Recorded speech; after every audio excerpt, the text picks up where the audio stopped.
పొలాలు తీసుకునేప్పుడు అమరావతి రైతులను కూడా ఒకసారి వినండి మీరు.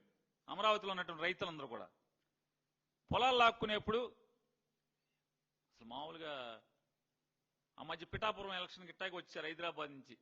ఆడు ఈడు వెంకయ్య పుల్లయ్య ఆడు ఈడు ఎవడెవడోడు వచ్చేసాడు. అది ఎవడెవడో వచ్చి మీకు ఇక్కడ ఏమైనా జరిగితే ఫస్ట్ మేము వస్తామన్నారు. లేదంతవరకు వెళ్ళి చూసిన వాళ్ళు లేడు.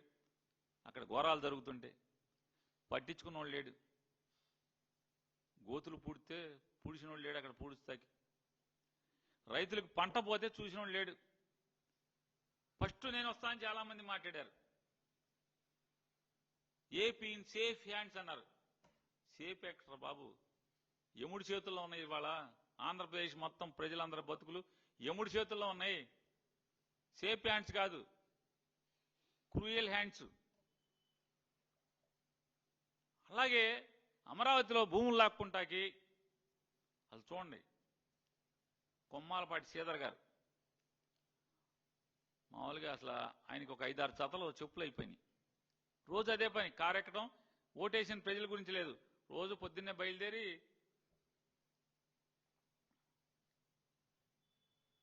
రావటం, అమరావతిలో అందరికీ చెప్పటం, మీది తినాలి మాది తినాలి అంటాం, ఫ్లాట్లు ఇచ్చేయమంటాం. ఆయన అయిపోయాడు.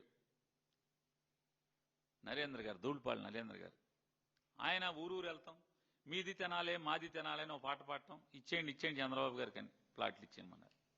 పెంటపాటి పుల్లారావు గారు, పెంటపాటి కాదు ఆయన పత్తిపాటి పుల్లారావు గారు.